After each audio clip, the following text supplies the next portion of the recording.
Ladies and gentlemen, Mr. James Marsters!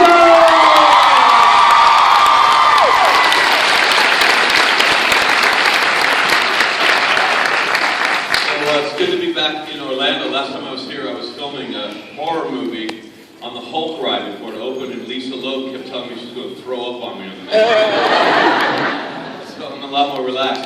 Hey, listen, I don't know if we have a microphone somewhere in the house for people to ask questions, or maybe we're just shouting at each other. I think we're just shouting at each other. Okay, right on. So, I say this every time. You guys can ask me whatever you want. Any question, man. I dare you, try to embarrass me. It has not been accomplished yet. So, you can ask me anything you want. I don't necessarily promise to answer anything you guys want. But you can try to make me blush, because I need the help. I'm going to sit down because I've been running. Yes. I love you.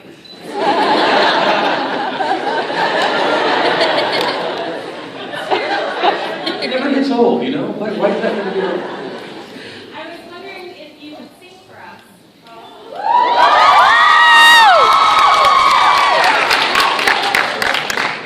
Yeah, and that brings up the concert tonight. The concert. Okay, I love everybody here, but I love you guys just a little bit. Everybody stop by the table, man. My son is here. He's going to be trying to force you to buy tickets to the concert. He's 17, he's beautiful, and he's monster good on the guitar. The band voted him into the band without asking. He brought his band to warm up for us when we were playing in LA, and they voted him into the band. They told me as a father I could veto it, but as a bandmate, I'm already outvoted, so shut up. So, a song. Okay, this probably won't be in the set. I don't want to sing anything that we're going to do tonight. This is a song that I wrote in Romania, shooting a cowboy movie. It happens. So I'm alone in Avram with my lady by my side. After wars I left her, and now she's come to watch me die. She's a flower in the sun, and now she's crawling through the mud. 'Cause of me, 'cause of me. My heart was sick from killing engines with their babies in their beds. I refused, but my general put his gun up to my head. And I wanted to come home, so Abby wouldn't live alone. So I killed and burned them down.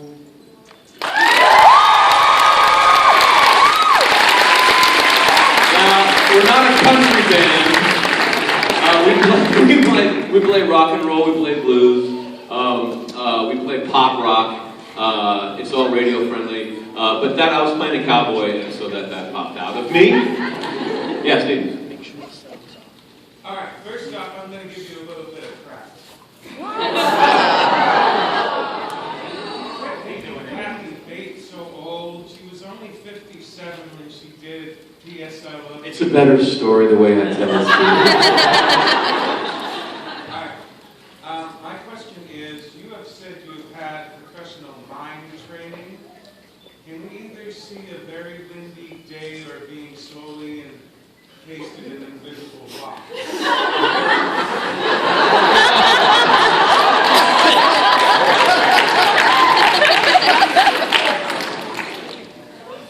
Okay, yes to Kathy Bates. No. Everyone hates mimes for a reason. Good story with Kathy, though. This is one of my favorite stories. I learned when I was shooting P.S. I Love You, and I learned a valuable lesson, which is that the big stars are very cool.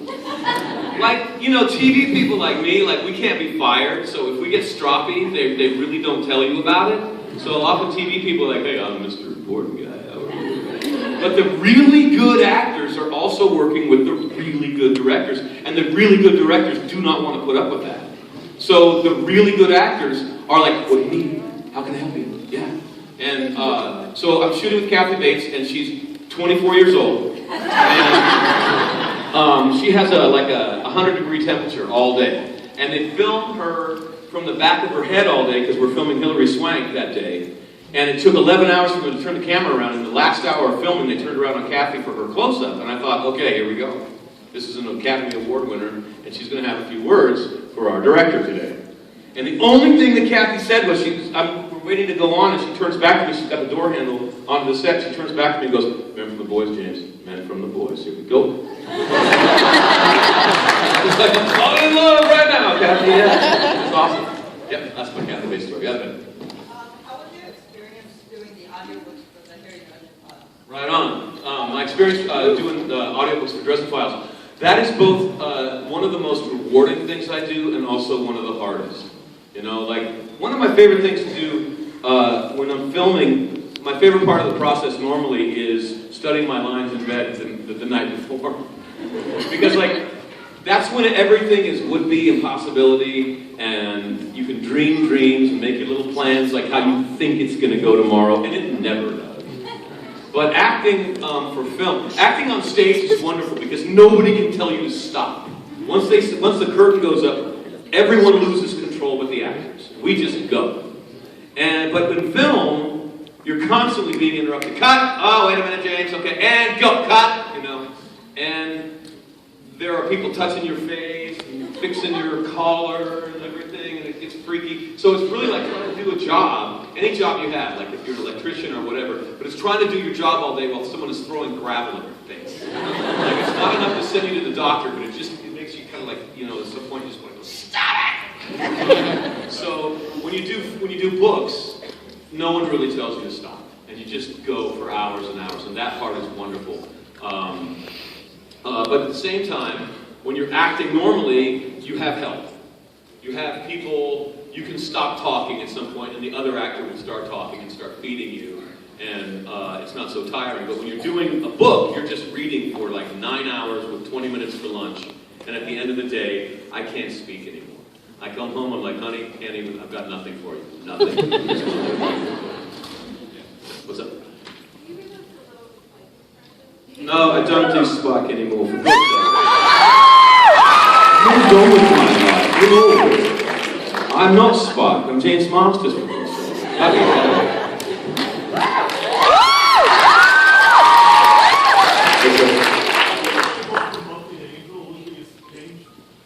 What was the biggest change going from Buffy to Angel? None.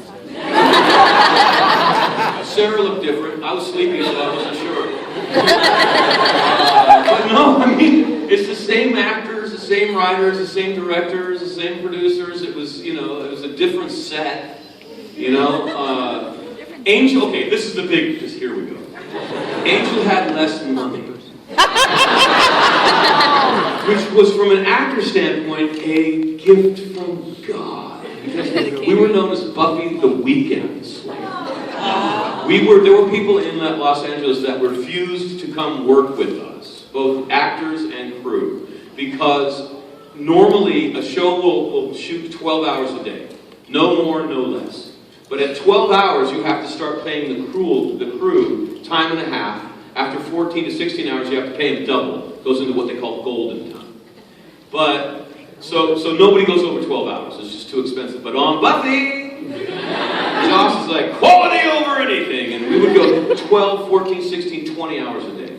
We would start at 4:30 a.m. Monday morning, and we would get done when the sun rose Saturday night, Friday night.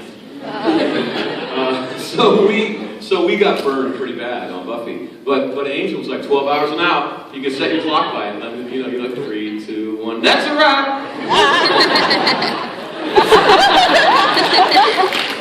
It's like I would shoot Buffy and Angel, and then on Friday, because Friday night was always night shoots, and that's always vampire time. So the Friday night's me and the stunt crew, that's us. And then I would get in the car and go drive 350 miles to visit my son up in Northern California. And so I would be really tired. And he's 4 years old. And the sun's just coming, you know, it's like 10 o'clock in the morning or noon by the time I get there, and he's ready for me. Hi, Dad, how you doing? I'm like, is there any Red Bull around here? He's one of those. We're good. Yeah. What's up? I just want to know what your favorite episode of Buffy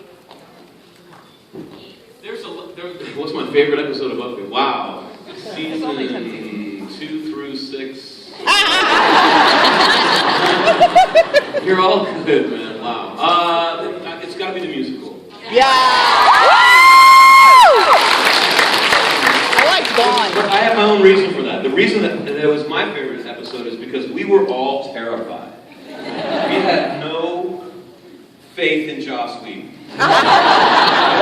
We thought that he lost his mind. We thought that either the pressure had gotten to him or his ego had gotten to him, and he decided to flush the show and our careers down the toilet. It fell swoop. No one had done. There was a cop rock. They didn't do so well. Yeah. You know, it hadn't ever been done. It had never worked. Musicals were not big in the movies yet, and it really was. It was unheard of. And also, it was Tony Head and I were both performing music publicly, and so we weren't so concerned with that part of it. But the rest of the cast, it was like being asked, like if you're a roofer and then you come to work and they want you to do be an electrician, you're like, I'm gonna die. I'll electrocute myself. I don't know about that. And that was what they felt, and they were very justifiably so. It's like, you didn't hire me to be a musical actor.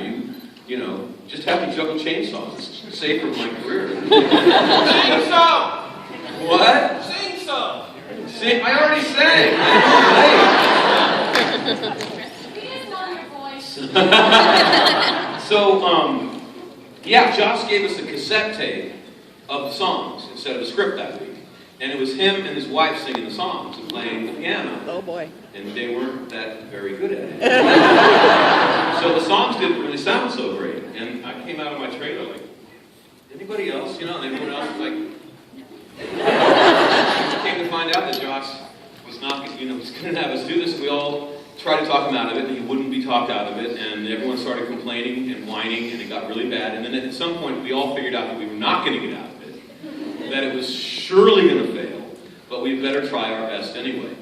It was kind of like the final episode of Angel, where they're pretty sure they're all going to die, but they're going to fight anyway. Well, that happened in real life. You know? The cast decided to stop whining and get down to it, and then it worked out. So it was like the best of all possible worlds. Let's come over here, man. Nick Fury. I don't know. I'm sleepy. I'm talking.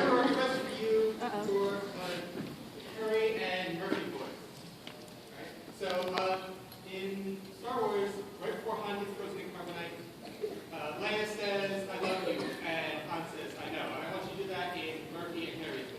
What?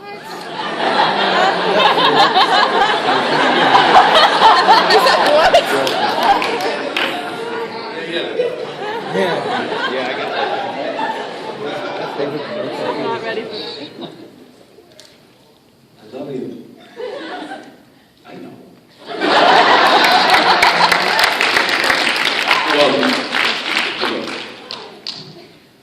Hi, I was wondering what your favorite behind-the-scenes moment in Buffy was.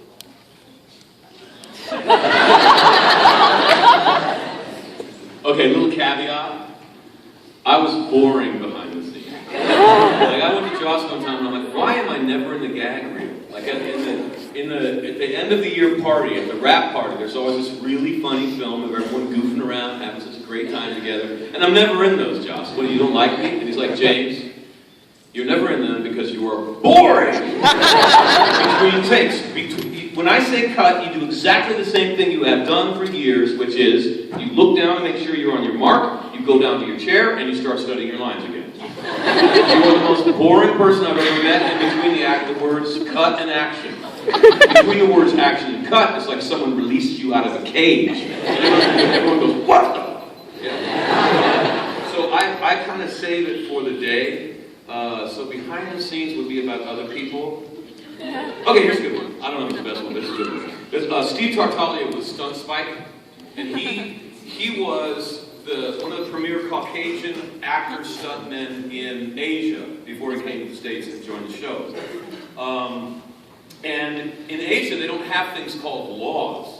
A concept called safety. So, like, when I saw Steve's reel, which is what you cut together to impress agents, you know, all your good work, it almost made me throw up. I was just like, "Ah, what are you doing?" Like, there was this one sequence where they're on the outside of a building on scaffolding, and they're falling through the scaffolding and continuing the fight as they fall through. And there's no nets, there's no wires, there's no safety. And if you're doing like complex flips on boards that are about this, you know, that wide, and if you pitch over, you're just dead. And they recast it. That's good.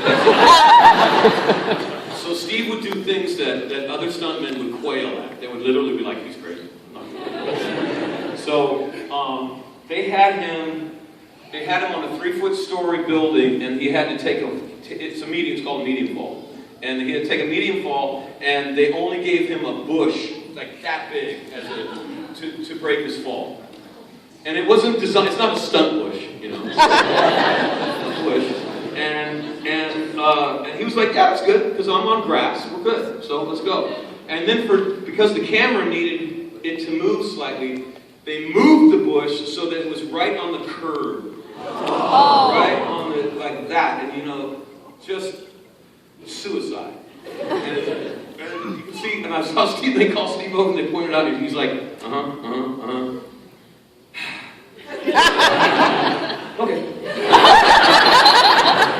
I just loved him for that. And he did it, and he shook it off, and like stuntmen, they do get hurt. They're human beings, but they'll never admit it to you because it's their job not to get hurt. But it hurts. It's like football or World Federation wrestling, whatever. And so he knew that I would never out him for feeling hurt. So he was like, "No, man, it's cool. It's good. It's good." And then I'm like, "How are you?" He's like, "Oh, that was not good." What's up?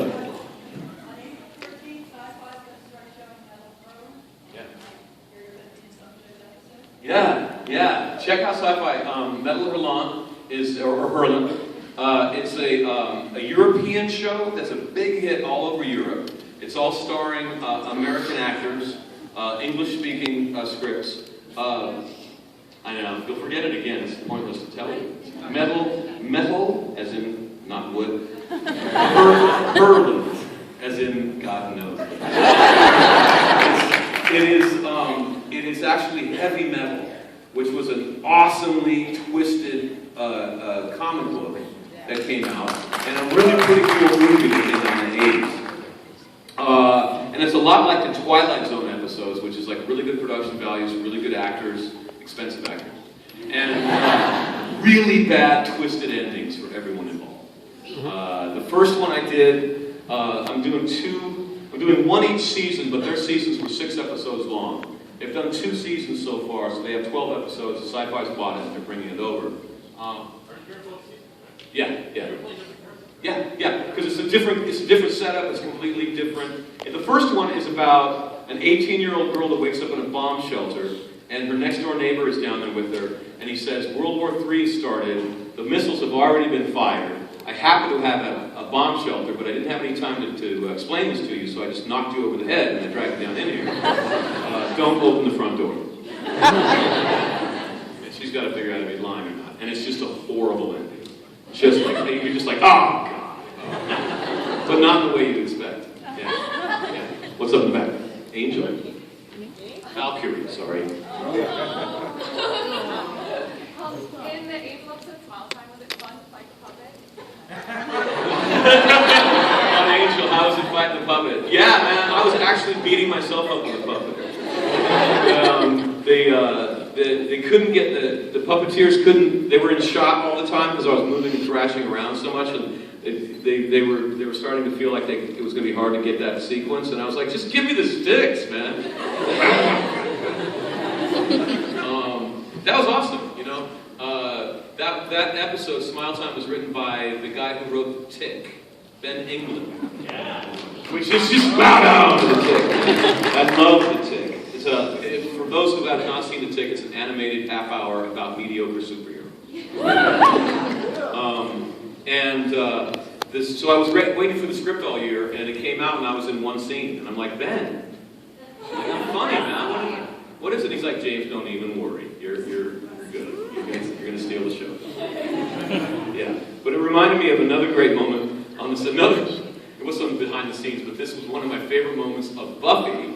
Was I don't know what the episode was, but we had this $250,000 dragon that we had been so excited about building this big giant dragon. Had 6 puppeteers. It was going to be awesome, you know. And we got on the set, and the scene called for it to be, you know, drenched with water the whole time. And they didn't really plan for that, and the foam took on the water like a sponge, and the thing went from like 500 pounds to like 6 tons. And the puppet, and then like by take 3, like the dragon wasn't scary anymore. And like the guys inside are radioing, like, you know, Harold is dead, you know. And they got him out, and I think they had to call an ambulance. Look at that, yeah, we're laughing. So it was one of those moments. It's like, you know, we've spent all our money. We have to get this scene done, and the dragon's dead. What do we do? What do we do? What do we do? And I'm like, prop the dragon up on the rock behind me, and give me the arm of the dragon. Let's go. And they just came in kind of close on me, and I took the arm of the dragon just like a puppet and just beat myself up with it. It was the funniest thing on the set. We'd take the take, and people would start laughing. We're like, we're not laughing at you, Jay. Well, we are, but we're getting it. And it's all good. But yeah, that was the silliest and one of the most wonderful moments. It's not a good scene. You know, it didn't really come off very well, but at least we got it. Yeah, in the back, come on. I wanted to know if you thought Spike and Buffy could ever have a healthy relationship. It was pretty healthy. Love your costume, Buffy. Punk rock 70s Spike. Hell yeah. Hell yeah. Could Buffy and Spike ever have a healthy relationship? You know... Theoretically, yes. You know, like I recently wrote a comic that's coming out for Dark Horse, and it takes place in season 7, and Spike is off on his own, just having gotten his soul, and he's got a soul, but he doesn't know what to do with it yet, and he can't mug anybody anymore, and he can't steal anything anymore, so he's going homeless because he doesn't know how to provide for himself anymore. He's like homeless. He's starving to death, and his shoes are falling apart. He can't find any new shoes. And he finds he has a little romance. It lasts for like a day. You know? But it's a very sweet, kind of innocent little romance. And a fan, I did an interview about it, and a fan wrote to, actually the band, to get a hold of me to just rag me out. Like, don't you know Spike loves Buffy? And like, you know, don't you even know the character, man? And I didn't write back yet, but I want to, and I just want to explain. It's like, yes, Spike loves Buffy, but at this point in his life, he's under no illusions that he's good for her. He knows what happened in that bathroom. He knows that he's not, that's why he got his soul. And he's got his soul, yeah, and he's starting a journey towards reclaiming a good person, or creature, I guess. Starting redemption, but that's a process. And sure, so at the end of that process, that could happen, but knowing Spike, it's going to take so long, Buffy will be dead by the time. Yeah, man. Come back on your I want to know what it was like working with people at Warehouse 13, and if you're going to be reprising your role in the next season. Right on. How was this work on Warehouse 13, and am I coming back? It was great. Eddie is fabulous. He is so funny. It's one of those sets that the producers are firmly in control of. Like if the actors, someone like me, gets control of a TV set, it is like Alice in Wonderland in a bad, bad way. The only fun shows that I've been on are the ones where the actors are slightly terrified of the producers, and we're kept in line. Because actors, we're paid to be very subjective about the experience. It's all me. And we're not thinking about the group. We're not thinking about everyone else. And that's really what we should be doing. But it means that we don't need to be calling the shots at all. And on that show, Jack Kenny is a showrunner, and he's able to terrify the actors with humor. So he keeps everyone well in line, but the people are laughing at the same time, so it's great. I think they'll, if they order more episodes, I very well may be back. By my last scene, Jack was screaming, spin off! I was cracking him up. He was like, what? Spin off! Spin off! Which doesn't mean anything. Oh. What's up? Yeah. Okay. Did you like playing bad spike or good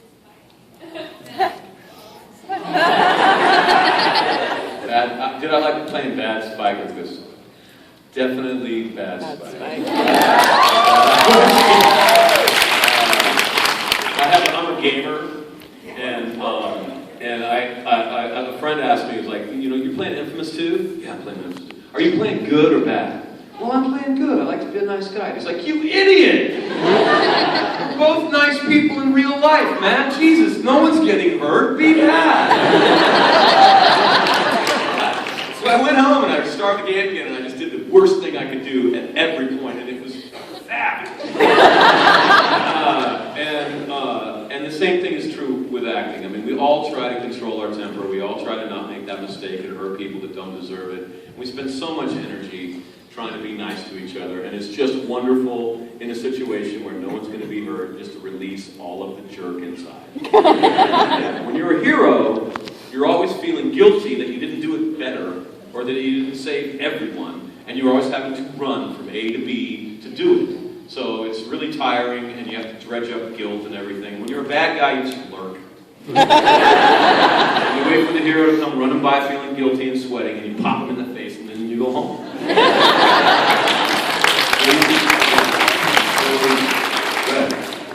did you like working on Torchwood?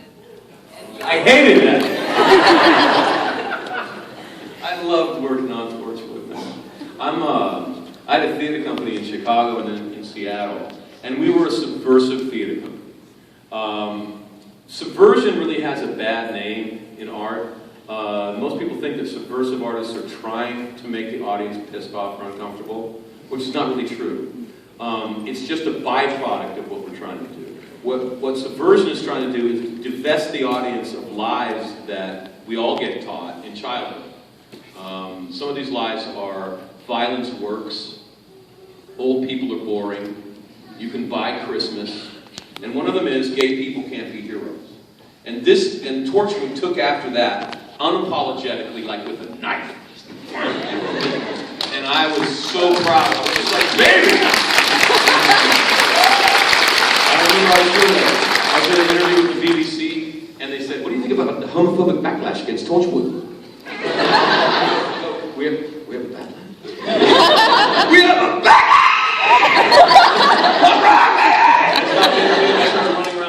Running the set, John's like, we know, get back to work. Yeah, it was so great. It was so great. It was like on Buffy when we had the first teenage lesbian kids. And everyone was so like, oh no, the sky is falling. It's like, I'm back, I'm subverting people. What's up? Me? Since you're writing comics, is there any chance we can see more Bad Spike? Oh, I gave you some bad spike. In the comic that I wrote, is there some bad spike? Oh yeah. Awesome. Oh yeah. I'm a firm believer in flashbacks. Yeah, big time. And since actually I wasn't calling on you, like, so pretty, I had to. You were also very pretty, so let's talk to you. Yeah. Have you ever seen the movie Frozen? And if so, do you want to build a snowman?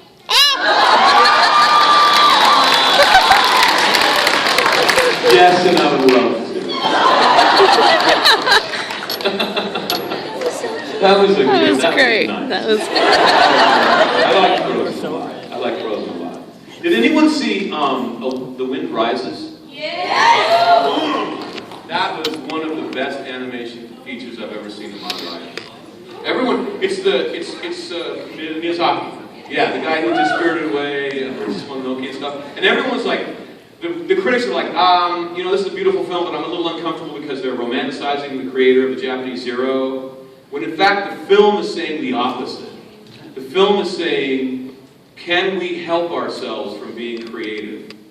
This guy was obviously making something that helped destroy the world at some point in history. But he was a good person and he just wanted to create something beautiful. Can we help ourselves from destroying ourselves with the best of ourselves, which is creativity. And Sullivan and I, my son and I, saw it, and as two artists, we just left the theater just going, oh God, you know, like, I don't even want to think about that. It was so deep, so wonderful. Yeah, back. Oh yeah.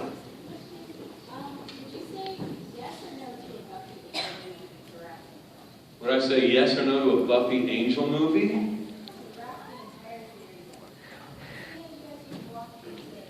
Yeah, you know,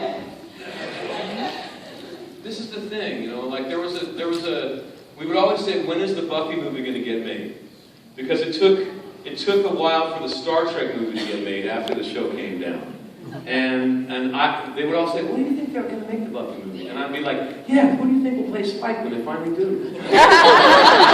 Because, you know, you guys can age, you're humans, but this, you know, Spike, it doesn't age, that's the whole point. So, yeah, make the movie, and I hope the guy's good, you know. But without some serious special effects. Old Spike.